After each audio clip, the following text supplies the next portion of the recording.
안녕하십니까 선생님들. 지금 시간을 이렇게 식사 다 하셨는지 모르겠습니다. 저도 오전에 수술 시간이라서 수술을 하고 마치고 급하게 뛰어왔습니다. 요즘 이제 9월 달인데 날씨가 아직도 많이 덥습니다. 그래서 외래 오시는 환자분들도 땀을 흘리시면서 오시던데 우리 선생님들 그 짜증을 다 받아내시느라 되게 노가 맞는 걸로 알고 있습니다. 자, 오늘은 한국 유나이티드 제약에서 우리 OS 영역에서의 엔세드 병용과 라베프라졸 앤드 중탄산 나트륨 복합제의 최적 활용에 관한 그런 웹 심포지움이 되겠습니다. 자, 컨텐츠는 5가지로 되어 있습니다. 약물로 인한 위장관 질환의 발생 원인, 그 다음에 항혈전제와 엔세드 연관 소화성 궤양 권고안, 그래서 OS에서 실제 사용 사례, 라베프라졸과 중탄산 나트륨 복합제 기전과 효과, 속효성 PPI인 라베듀오와 라베미니정에 대한 소개가 있겠습니다. 첫 번째입니다. 위장관 발생 원인입니다. 질환의 발생 원인. 그래서 선생님 너무 잘 아시는 영역입니다. 리스크 팩터가 네 가지로 나와 있습니다. 이제 테이블로 보시면 이렇고요. 우리 OS 영역에서는 주로 엔세드, 다수 엔세드, 다수 엔세드란 말이 조금 어폐가 있습니다만 요즘에는 엔세드를 가져서 쓰기도 하고 병합으로 쓰기도 하죠. 특히 이제 65세 이상과 또 연관이 있는데 뭐 대부분 또 이제 노인이 많아지면서는 생명이 또 많이 이제 연세 드실 때까지 다 이제 100세까지 100세 시대를 하니까요. 아스피린하고 이런 것들 많이 쓰고 있고 항응고제는 뭐 너무 많죠. 그래서 이제 요 리스크 팩터에 관련된 게 소화성 궤양 발생 위험 인자가 되겠습니다. 그래서 엔세드 사용과 위장관 합병증은 너무 잘 아시는 내용입니다. 이 콕스1 이니비터 위보호 점액과 중탄산염 분비 감소되면서 위 점막에 손상이 직접적으로 생기는 거죠. 그다음에 위산이 과다 또 분비되는 그런 경향이 있다 보니까 점막 방어를 아무리 많이 하더라도 약화가 되면서 이제 위산이 쉽게 침투되니까 궤양 위험이 증가될 수 있겠습니다. 소화성 궤양과 출혈 이 부분은 이제 장기 사용 시에 출혈성 궤양 위험이 있다고 돼 있죠. 그래서 지금 유로피안 쪽과 아메리칸 쪽 그다음에 이제 동아시아 아시아 쪽도 여러 가지 퍼블리시된 논문들을 보면 오랫동안 엔세드 사용에 관련된 위장관계 합병증에 대한 이제 논문들은 상당히 많습니다. 그래서 크게 우리가 이제 엔세드 사용과 위장관 합병증에 관련된 건 요 세 가지다 이렇게 볼 수 있겠습니다. 두 번째입니다. 이 항혈소판제 사용과 위장관 합병증.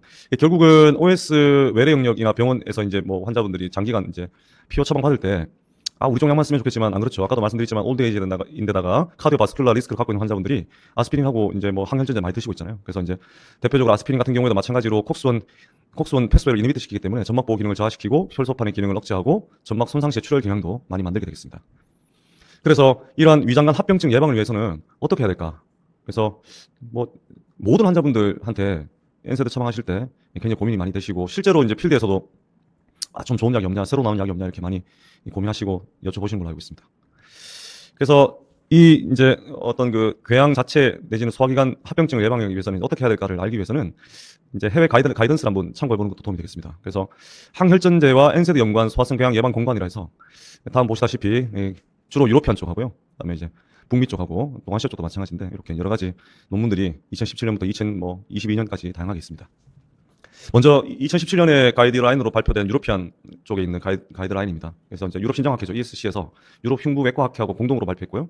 이 코로나리 안지오 디지즈 쪽 코로나리 안지오 패스가 있는 환자분에서 DAPT 결국은 이제 뭐 이중 항혈소판 요법을 쓰고 있는 권장 사항에 대해서 업데이트한 가이드라인인데 2017년도 ESC에서는 코로나리 아트리 디지가 있는 DATP 사용하는 관성동맥 질환 환자들에게 아스피린과 같은 항혈소판제와 클로피도그렐, 티카그렐러 또는 이제 프라스그렐과 같은 P2Y12 억제제를 사용하는 병용하고 있는 DATP 환자에서 DAPT 환자에서 혈전 발생을 예방하고 심혈관계 사건의 위험을 감소시키는 데 효과라는 점을 강조했지만 결국은 이 가이던스를 따르면은 항상 마지막에 위장관 출혈 위험이 증가할 수 있다고 이제 이야기하고 있고요.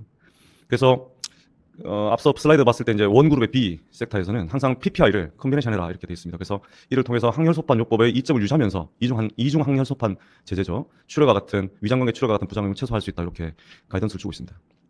마찬가지로 경구용 항응고제를 하죠. 와파린이라든지 리바록사반, 그다음에 아픽사반 등을 복용하는 이 환자에게서도 위점막이 손상될 출혈 위험이 높아 보이기 때문에 위산 자체를 억제해서 위점막을 보호하는 PPI를 병용함으로써 루틴하게 궤양 및 출혈 예방을 할 수 있다 이렇게 가이드라인을 주고 있습니다. 2019년도입니다. 2019년도 ESC에서도 가이드라인을 줄 때 만성 관상동맥 질환 환자들이 진단 치료 관리에 있어서 최신 지침을 제공하고 있는데 PPI는 만성 관성동맥 증후군 환자에서 항혈소판제나 항응고제를 사용으로 인한 발생할 수 있는 위장관 출혈 위험을 줄이기 위해서 예방적 조치를 권고한다 이렇게 되어 있고요. 특히 항혈소판제와 항응고제를 사용한 환자에서 위장관 출혈을 낮추기 위해서 합병증 나타날 수 있는 걸 예방하기 위해서 PPI를 루틴하게 사용해라 이렇게 권고하고 있습니다. 2020년도입니다. 2020년도 ESC 가이드라인에서도 보시면 ST 분절 상승이 없는 급성 관상동맥 증후군 넌스테미 ACS에서 ST 분절 상승이 없는 관상동맥 증후군 NST죠. 환자 진단 치료 관리에 있어서도 항전소판과 항응고제를 쓸 때 장기 치료를 해야 될 거니까 장기 치료에서 PPI를 병용 사용하는 것을 권고하고 있습니다. 2020년도 아메리칸 쪽입니다. 미국 심장학회에서 발표한 전문가 의견으로서는 AF, VT, AS, CVD, PCI를 받을 때 이런 이제 환자들이 PCR 받을 때 항응고제나 항혈소판 치료를 하고 있죠. 그래서 여기서도 마찬가지로 DATP 두 가지 이상의 항혈전제를 복용하는 환자에서 특히 심방세동 환자가 PCR을 받을 때 삼중 항고요법을 쓸 수도 있는데 이 경우에도 더욱더 위장관계 출혈의 위험성이 높아지겠죠. 그래서 PPR을 시작하거나 지속하는 것을 권고하고 있습니다. 우리나라입니다. 이게 뭐 KGJ라고 되어 있죠. KJG 가이드라인이라고 되어 있는데요. 이게 보시면은 NSAID로 인한 얼서나 각종 컴플리케이션 리스크에서 로우 하이로 나누고 있고요. 리스크 오브 카디오바스컬 디지즈가 높은 경우와 낮은 경우 이렇게 보고 있습니다. 그래서 콕스 이니비터, 넌 셀렉티브 콕스 이니비터 쓰는 경우를 이제 쓰는 경우와 이제 프로톤 펌프 이니비터 PPI를 같이 쓰는 경우를 나누고 있고요. 그래서 이 가이드라인에 따르면 65세 이상의 어떤 소화성 궤량 이력이 있거나 고용량의 NSAID를 사용하거나 항혈소판제를 또는 스테로이드를 병용하는 환자들이 NSAID에 의한 궤양 또는 합병증 위험이 높기 때문에 PPI를 권고하고 있죠. 그래서 카디오바스쿨라 이벤트를 예방할 목적으로 아스피린 항산소변제 그다음에 항응고제를 드시고 있는 환자분들한테도 심혈관계 위험성이 높기 때문에 당연히 PPI를 오히려 더 권고하고 있는 그런 상황입니다.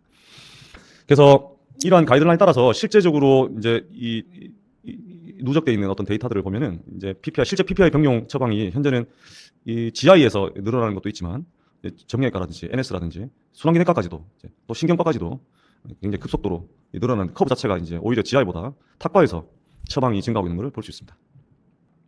그 많은 PPI 중에 어떤 것들을 선택해야 될까 이렇게 고민이 많이 되실 건데요. 최근에 이제 보면 그냥 PPI 제제지만 PPI 제제가 가지고 있는 가장 취약점을 어느 정도 이제 백업을 할 수 있는 중탄산 나트륨 복합제 기전에 대해서 이렇게 한번 알아보면 PPI를 어떠한 PPI를 선택하는 게 되게 도움이 될까 이렇게 나름대로 퍼스널하게 가이드라인을 잡으실 수 있을 거라 기대됩니다. 그래서 우리가 솔직히는 뭐 이제 PPI를 막 이렇게 파퓰러하게 쓰지 않는 분들은 뭐 식전에 반드시 먹어야 돼. 뭐 작용 발현 기간이 되게 길어. 뭐 사이토크롬 P2C 이런 폴리모르피즘 때문에 또 문제가 될 것 같아. 이 산성환기 뭐 당연히 아시는 내용이지만 PPI와 대표적으로 이제 비교되는 PCAP이 있습니다. 이 PCAP 같은 경우가 PPI가 가장 많이 비교되거나 이제 장단점이 이렇게 극대화되고 하는데 산성 환경에 노출돼야만 뭐 PPI가 반응하지 않냐. 아침에 먹다 보니까 환자분마다 야간 속쓰림을 많이 호소하기 때문에 PPI 단독 제재로는 좀 이제 부족하지 않냐 이러한 컴플레인 아닌 컴플레인들이 이때까지 있어왔던 것은 사실입니다. 그래서 이제 우리 복합 제제에 관련된 백그라운드는 라베프라졸 PPI죠. 중탄산 나트륨하고 이제 병합 제제로 이제 쓸 수 있는 약인데 위벽 세포에 작용하는 위산 분비 억제를 경쟁적으로 하는 게 라베프라졸이고요. 중탄산 나트륨은 아시다시피 이 위산 자체를 중화하는 거죠. 그래서 이제 PPI 흡수를 빠르게 결국은 위산 프로톤 펌프하고 위에서 위산이 분비될 때 칼륨 채널이 열리면서 이제 위산이 분비되지 않습니까? 그래서 이제 경쟁적으로 반응하다 보니까 라베프라졸 효과는 있지만 위산 중화 자체가 빠르지 않기 때문에 이제 위산 중화를 하는 효과를 노리기 위해서 중탄산 나트륨도 쓰고 있는 거죠. 그래서 이 라베프라졸과 중탄산 나트륨 복합제의 장점에 대해서 보시면은 이게 소개가 되어 있습니다. 그래서 이 라베프라졸은 위산 분비 자체를 억제하지만 장기 사용으로 인해서 이제 위장관 보호와 치료 효과 제공을 이렇게 하고 있지만은 중탄산 나트륨을 같이 씀으로써 즉각적인 증상 완화에 도움이 될 수 있으니까 PPI 제제라고 생각하시면서도 이러한 복합제를 쓸 때는 장기적으로 썼을 때의 급성 증상을 빠르게 해결할 수 없었던 단점들을 중탄산 나트륨 복합제를 씀으로써 이제 단점이 장점이 되는 그런 상황이 되겠습니다. 그래서 이제 뭐 결국은 우리가 타겟온 치료를 해야 되겠잖아요. 그래서 이제 PPI로 소크성을 쓰는 반면에 PPI가 가지고 있는 중기 장기적인 어떤 장점들을 극대화하는 이런 약들이 복합 제제에 나옴으로써는 이제 되게 도움을 많이 받고 있죠.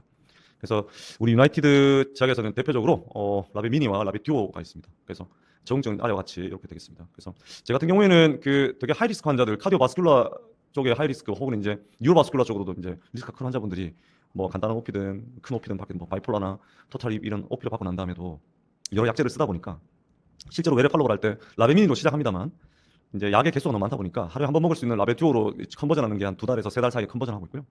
하지만 위 궤양이나 12지 궤양, 위 식도 역류질환 있는 환자분들 중에 올드에이지고 하이리스크 팩터를 가지고 있는 환자분들은 저는 라베 듀오도 비하이드로 쓰고 있는 환자도 꽤 됩니다. 그래서 다른 PP와 다르게 식사와 무관하게 쓸 수 있기 때문에 복용 면에서도 되게 장점이 되겠고 상병포드는 뭐 이런 식으로 다들 쓰고 계실 겁니다. 그래서 기존에 우리가 알고 있는 뭐 PPI에 대해 우리 학생 때도 뭐 배웠죠. PPI는 아침 식전에 복용해야 되는 이유가 뭐 이제 여러 가지 이제 뭐 PPI 작용 기전이라든지 뭐 이런 것들이 있는데 오히려 이제 이러한 파마콜로지컬한 이유들이 이제 환자분들이 실제로 프랙티컬하게 이제 필드에서 약을 이제 저희가 처방을 했을 때 항상 돌아오는 답이 이제 아까도 말씀드렸다시피 야간 속쓰림 이런 부분에 대해서 이제 뭐 물론 복합제로 어느 정도 백업은 하지만은 그래서 PPI는 무조건 아침 식전에 복용해야 된다는 그런 어떤 가이던스에 갇혀 있었죠. 그래서 이제 하지만 뭐 요즘에는 딱 규칙적으로 사시는 분들보다 불규칙적으로 하시는 분들 더 많기 때문에 식사 불규칙이라든지 뭐 식사 그런 사람도 많으니까 이런 사람들한테는 어떻게 이 좋은 약들을 쓸 수 있을까 고민을 하고 있습니다. 그래서 결국 아까도 이제 라베듀오나 라베니미니에서 설명드린 것과 같이 식사 관계없이 쓰기 때문에 뭐 일반적인 PPI와는 다르게 라베듀오와 라베니미니는 식사 관계없이 쓸 수 있는 그런 장점이 있겠습니다. 그래서 이 소개는 그 다른 PPI와 다르게 이러한 어떤 그 장점이 있다는 거를 이제 퍼블리시된 논문으로 한번 보여드리고 있는데요. 라베프라졸은 CYP 대사에서 영향을 많이 받는 다른 PPI와는 다르다는 거죠. 넌 엔자이믹 패스웨이로 대사되기 때문에 CYP 대사와 대사의 영향을 적게 받는 PPI다. 그래서 이제 개인마다 다른 CYP 효소를 가지고 있기 때문에 PPI 효과가 사람마다 다른 것으로 다른 것에 비해서 라베프라졸은 실패할 확률이 적다 이렇게 보여주고 있고요. 특히나 이제 CYP 이쪽 엔자이믹 그 패스웨이에 영향을 덜 받기 때문에 다른 약물 상호 작용과도 좀 안전한 세이프티 존이 좀 있다 이렇게 볼 수 있겠습니다. 그래서 특히 앞서 말씀드린 것처럼 이런 이제 복합 제제죠. 라베미니와 라베듀오 같은 경우는 중탄산 나트륨을 갖고 있다는 거죠. 그래서 이제 중탄산 나트륨 자체 같은 경우는 설사를 일으키는 뭐 마그네슘이라든지 변비를 일으키는 칼슘, 알루미늄 이런 에이전트와는 달리 부작용으로도 좀 안전한 편에 속하고요. 킬레이팅 결합이 강하기 때문에 흡수를 감소시키는 다른 제산제 자체와는 또 다른 거죠. 그래서 낮은 킬레이팅 결합으로 인해서 다른 약제와 약물 작용 작용이 적다, 뭐 코릴레이션이 적다 이렇게 보시면 되겠습니다. 여러 논문들에서 굉장히 많이 이렇게 퍼블리시됐던 겁니다. 그래서 이제 이 뭐 이제 좀 이따 이제 퀘스천으로도 들어올 것 같은 생각이 드는데 나트륨 자체에 대한 어떤 그 거부감 있는 분들이 가끔 있죠. 나트륨 자체가 이제 혈압을 올리지 않냐. 근데 이제 이 라베미니와 라베듀오에 포함되어 있는 중탄산 나트륨에 관련된 나트륨은 되게 양이 작다 이렇게 보시면 되겠고요. 그래서 나트륨 자체의 어떤 그 이게 드시는 것 때문에 혈압이 올라가면은 우리가 알고 있는 일반적인 소금 같은 어떤 경우에 안 그래도 소금을 줄이라는데 약을 섭취하는데 소금이 들어간 약이니까 좀 그렇지 않냐 말씀하실 수 있는데 이제 실제 여러 가지 논문들에서 보시면 중탄산 나트륨 자체가 혈압을 올리진 않는다. 그래서 이제 그렇게 보시면 되고요. 다음으로는 이제 우리가 PPI도 쓰지만은 모사프라이드 하는 병용 효과에 대해서 한번 알아볼 필요가 있는 게 기존의 PPI를 쓰다가 이제 이런 복합제 PPI를 쓰는 경우도 있고요. 환자분들마다 아까도 말씀드렸지만 이제 라이프스타일 패턴도 다르고 식사도 불규칙하고 이렇기 때문에 약물 용법 자체에 대해서도 굉장히 많은 어떤 그 코모비디티가 있고 약간 좀 뭐 불편감 호소라든지 컴플레인이 있을 수 있습니다. 이럴 때는 우리가 매력 보시다가 이제 환자분들한테 약을 빼거나 넣거나 할 수 있죠. 그런 경우에 이제 이런 이제 소화 기관에 관련된 여러 가지 컴플리케이션을 봤을 때 병용에 대한 관심이 많으실 수 있습니다. 그래서 모사프라이드 병용을 한번 보겠습니다. PPI는 위산에 취약해서 위산에 의해 부인해가 되기 때문에 결과적으로는 소장에서 흡수가 좀 지연되고 흡수율이 좀 감소된 경향이 있죠.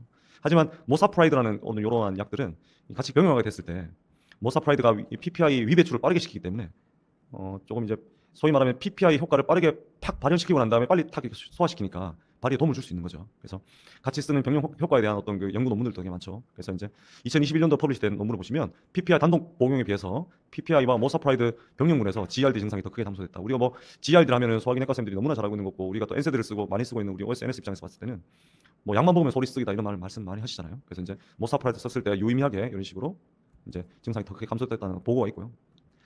그래서 이제 뭐 우리 유나이티드에서는 특히 이런 데 관심이 많은가 봐요. 그래서 이제 라베듀오도 있고 가스틴 CR이라는 약도 있고 유부틴 서방정도 있죠. 그래서 위에서부터 아래까지 그죠? GRD에서부터 IBS까지 다 책임지겠다는 생각으로 회사에서는 약을 잘 만들고 있는 것 같습니다. 그래서 한국 유나이티드 약들을 보면은 BID를 사용할 수 있는 PPI죠. 라베프라졸과 중탄산 나트륨의 봉합제인 이제 라베듀오 라베미니가 있고요.